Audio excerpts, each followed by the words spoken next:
Muchas gracias por la invitación. Efectivamente, lo que vamos a tratar de abordar en estos extensos 15 minutos es una pequeña aproximación al diagnóstico basado en métodos moleculares. No para hacer una larga revisión, sino solamente para aclarar algunos conceptos que tienen que ver fundamentalmente con la interpretación o con las dificultades de la interpretación de los hallazgos cuando uno utiliza diagnóstico por vía molecular. Cuando uno está diagnosticando una enfermedad infecciosa, habitualmente tenemos dos vías. O nos vamos por una vía indirecta de diagnóstico que tiene que ver con la serología y la respuesta del paciente infectado o del paciente portador. Y los métodos directos, que son los que propiamente tal van a ir a buscar el agente infeccioso, sea cual sea el que estemos buscando, que va desde las tinciones, los cultivos más clásicos, que son una parte importante del armamentario, los test de detección de antígenos como la inmunofluorescencia o los test rápidos, y la biología molecular, principalmente basado en las técnicas de amplificación de ácidos nucleicos, que es prácticamente a lo que me voy a referir durante la presentación. Hay otras aplicaciones de la biología molecular que tiene que ver con la aplicación directamente de los cultivos, pero eso es un paso que se utiliza cuando ya tengo el desarrollo de un agente bacteriano o de un agente fúngico en un cultivo para caracterizarlo mejor, ya sea para caracterizar sus mecanismos de resistencia, sus factores de patogenicidad, para hacer estudios de clonalidad o de brotes intrahospitalarios. Por lo tanto, este lado de la biología molecular no la vamos a tocar y voy a hablar exclusivamente de los test basados en biología molecular y amplificación de antígenos que tienen que ver con el diagnóstico directo de una muestra, o sea, recibo una muestra y qué voy a pedirle a esa muestra y qué estoy buscando en esa muestra. Ahora, la amplificación de ácidos nucleicos es probablemente la técnica fundamental si hablamos de biología molecular aplicada a la clínica, y es lo que está disponible en muchos laboratorios de nuestro país y que cada vez es más accesible, que ha tenido un desarrollo importante y que de a poco ha tenido también unos costos un poco más alcanzables, si bien no en todos los casos. Ahora, cuando hablamos de amplificación de ácidos nucleicos, lo primero que se nos viene a la cabeza en realidad son las reacciones de polimerasa en cadena o PCR, que es probablemente la técnica reina dentro de este grupo de técnicas de amplificación de ácidos nucleicos, pero no hay que olvidar que hay otras, que están aquí las siglas anotadas, no las vamos a detallar una a una, sino que vamos a hablar genéricamente de todas estas técnicas. Para el resto de la presentación las voy a llamar PCR, y que en el fondo todas estas técnicas parten de tratar de detectar el DNA o el RNA presente en una muestra, y amplificarlo muchas veces para poder detectarlo de una u otra manera. Las técnicas de PCR en general las podríamos dividir en aquellas que consideramos convencionales, que es probablemente la técnica que ustedes conocieron o han visto en algún trabajo, ¿no es cierto?, donde se amplifica el DNA y después uno lo detecta en un gel. Las técnicas en tiempo real, que son las técnicas que cada vez más se incorporan y que permiten además cuantificar la carga de una bacteria, virus o hongo o el agente que estemos buscando.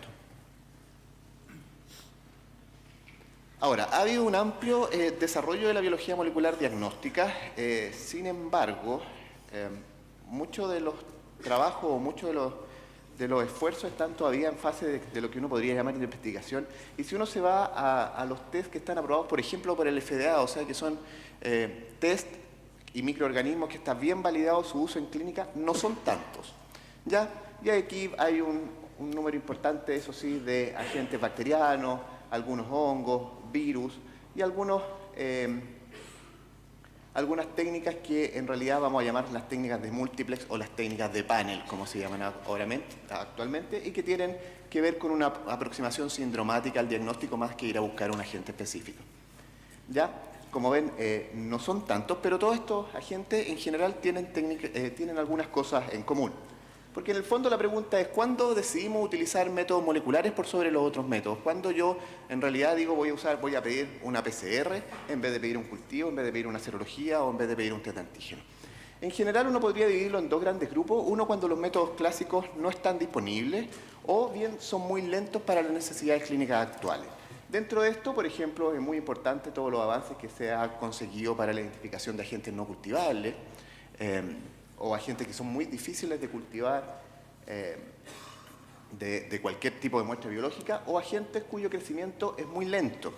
Y esto principalmente tiene que ver con las micobacterias, tema que no voy a hablar porque viene en la presentación siguiente. Todo lo que tiene que ver con diagnósticos virológicos basados previamente en cultivos celulares, que si bien eran técnicas buenas para la aplicación clínica en general, son técnicas muy lentas.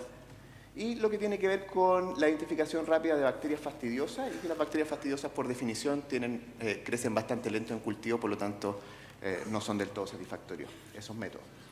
Y la otra parte es cuando utilizamos biología molecular, cuando los métodos clásicos son poco sensibles o poco específicos, y esto puede tener que ver con la muestra o puede tener que ver con el agente.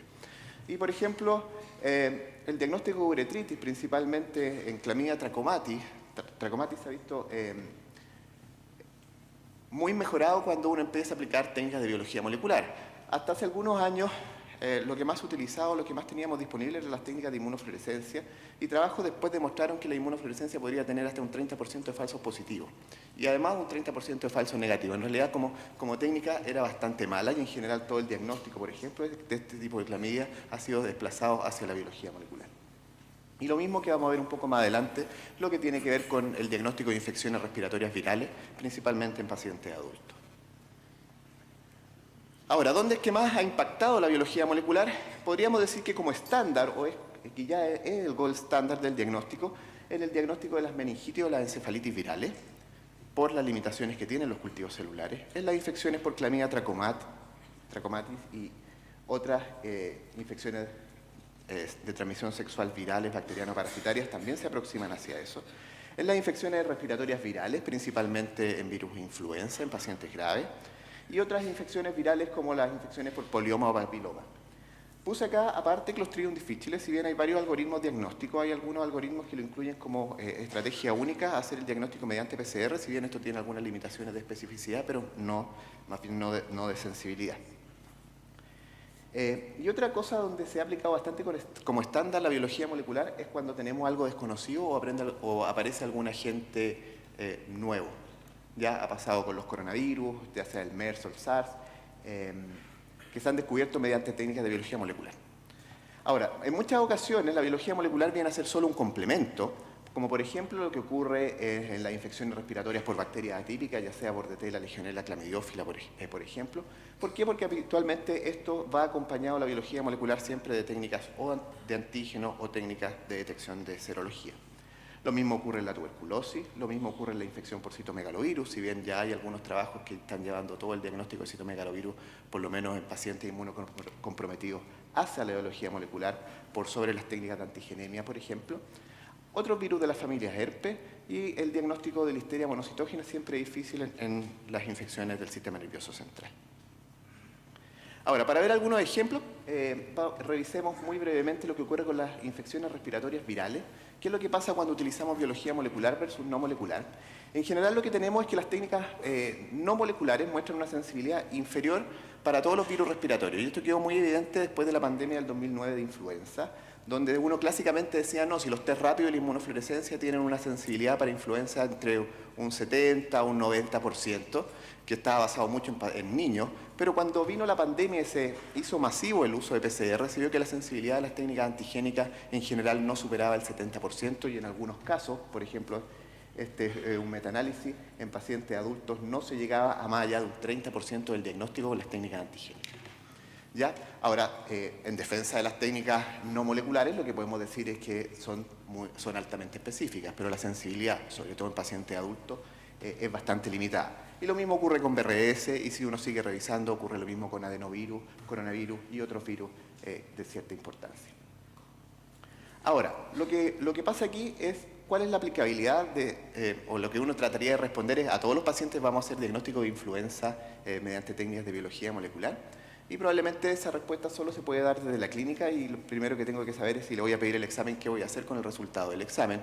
Tal vez en un paciente ambulatorio en época de influenza, cuando sabemos que estamos en el pic y llega un examen, le voy a pedir el examen. Si al final lo voy a mandar con paracetamol a la casa y no le voy a hacer un tratamiento antiviral, probablemente no va a hacer mucho, no va a influir mucho que ocupe yo un test molecular versus un no molecular. Pero distinto podría ser el caso de un paciente crítico que se está jugando la vida o llega con un pulmón destruido ya por la influenza. Otro avance importante que tiene que ver con lo mismo es lo que yo les comentaba de los paneles sindromáticos. Ya los paneles sindromáticos han sido fuertes los últimos 3 años y tiene que ver con buscar varios agentes que causen síntomas comunes, y en general los paneles que tenemos disponibles son los paneles respiratorios, gastrointestinales, meningios o tropicales, que tienen la ventaja que evitan Es la ventaja y la desventaja que evitan pensar. O sea, el paciente viene con síntomas respiratorios, le pido el panel respiratorio, pero a su vez le estoy pidiendo algo que no me estoy cuestionando cuál va a ser su utilidad, porque llego y se lo pido. Así que son un poco riesgosos cuando uno los pide. Por ejemplo, el panel gastrointestinal es de distintos tipos. Estos son los 3 más utilizados. Como ven, hay paneles 5 minutos. Que van desde las bacterias, los virus y algunos parásitos. Y las ventajas de esto es que tienen una alta estandarización. Estos son muy rápidos, son en test cerrados bastante fáciles de hacer, son muy sensibles, son altamente específicos analíticamente, o sea, no hay reacciones cruzadas. El problema es la dificultad de la interpretación. Como son muy sensibles, a veces pueden detectar portadores o colonizados en vez de enfermos, por lo tanto la clínica aquí es lo que manda. Empiezan a aparecer agentes que antes no conocíamos, por ejemplo, empiezan a aparecer casos de norovirus que antes nunca sabíamos que existían en pacientes que están hospitalizados por una diarrea, y empieza a ser un poco difícil interpretar la relevancia del hallazgo de los distintos agentes. Otro punto interesante que se ha tocado en biología molecular es el estudio de la bacteremia. Seguimos diciendo que el hemocultivo es el estándar, tiene varias limitaciones el hemocultivo, y una de las principales es el tiempo que demora, que son en general entre 5 y 7 días, con la ventaja de que entrega información en la susceptibilidad. Se han hecho algunos paneles moleculares para diagnóstico de sepsis. El problema es que estos se hacen una vez que el hemocultivo está positivo, por lo tanto nos ahorran solamente un poco de tiempo. Logran la identificación, pero igual tiene que crecer el agente. Se han probado técnicas directas, o sea, tomarle muestras en la sangre al paciente, pasarla por un panel molecular y ver si tiene bacteria o no en la sangre en circulación en ese momento. Tienen las ventajas que ocupan poco volumen de sangre frente a un hemocultivo, son rápidas, se demoran menos de un día. El problema es que los agentes son limitados y tienen una alta tasa de contaminación, principalmente por bacterias que están presentes en la piel. Así que no se han podido validar muy bien y no han mostrado todavía ser mejor que los hemocultivos, si bien son útiles cuando salen positivos a lo que yo estoy esperando que estén positivos. Las PCR cuantitativas, que se las nombré al principio, que es lo que llamamos habitualmente carga. Si uno toca, por ejemplo, el citomegalovirus, el problema de la cuantificación es que la variabilidad interlaboratorio es muy difícil. Y es muy amplia entre los distintos laboratorios, que puede ser tan alta como 3 logaritmos. O sea, un laboratorio puede informar 10 copias de citomegalovirus y el otro laboratorio en la misma muestra de sangre puede informar 1000. Entonces, la interpretación de las técnicas de carga en el momento, si nos sacamos y nos olvidamos de VIH, que es probablemente lo que está más estandarizado, en otro tipo de cargas virales, la estandarización todavía es pobre, no está muy claro cuáles son los puntos de corte, se sabe que en general en copias bajas no debería haber enfermedad y que las copias más altas se asociarían a enfermedad, pero eso no está muy claro. ¿Ya? Así que hay que tener cuidado cuando yo pienso en el diagnóstico por cargas virales o por cargas bacterianas. Otra técnica que también van a escuchar son las PCR universales, que en el fondo es un sistema de PCR que identifica cualquier bacteria en cualquier muestra, basada principalmente en la detección del 16S-RNA, y que está asociado a una técnica de secuenciación. El problema de esto es que si bien, por ejemplo, uno lo podría utilizar para el diagnóstico amplio de endocarditis, recuperamos más o menos un 50% más de agentes, sin embargo son muy proclives a la contaminación y han sido bastante difíciles de estandarizar. Lo mismo ha pasado cuando se han utilizado en biopsias de hueso, cuando se han utilizado en tejidos congelados, por lo tanto la interpretación tiene que ser súper cautelosa porque empiezan a aparecer muchos agentes no cultivables que tal vez que estaban presentes o en la piel o en la muestra, o era DNA que no estaba causando la infección. Por lo tanto, esta aproximación amplia de voy a buscar todas las bacterias que estén presentes en una muestra, hay que ser bastante cautelosos también en la interpretación. Ahora, como corolario, ¿qué es lo que tengo que saber antes de usar un examen molecular? Uno es que tiene una sensibilidad analítica muy alta, es decir, necesito muy pocos microorganismos para que las técnicas den positivas. Eso hace que sea difícil en algunos casos definir lo que es enfermo, lo que es infectado y lo que es portador. Siempre tenemos que considerar el modelo, la temporalidad de la infección para saber en qué fase estoy detectando el DNA de este agente, ya sea bacteriano o viral. Como todo examen microbiológico, son altamente dependientes de la calidad de la muestra, y eso, una mala muestra o una muestra mal transportada probablemente nos va a conducir a falsos negativos. Se puede utilizar como única herramienta diagnóstica en lo que yo les mencioné, que ya estaba establecido como un estándar diagnóstico. No todas las técnicas son comparables, sobre todo los estudios cuantitativos o cargas no son comparables entre sí, por lo tanto, si yo decidí utilizar una carga, por ejemplo, de citomegalovirus para seguir a un paciente, tiene que ser siempre en el mismo laboratorio y con la misma técnica. Y no están disponibles ni validadas para todos los agentes o tipos de muestras. Ahora, ¿hacia dónde va la biología molecular? Y esta es la última diapositiva. Lo que va ahora y que es lo más complejo, y que esto da para otra charla entera, es la secuenciación de nueva generación, que en el fondo ya no es vamos a ir a buscar un agente en particular, sino que yo agarro una muestra, amplifico todo el DNA ahí presente, humano, bacteriano, viral, y después por análisis bioinformático veo todo lo que está dentro de la muestra.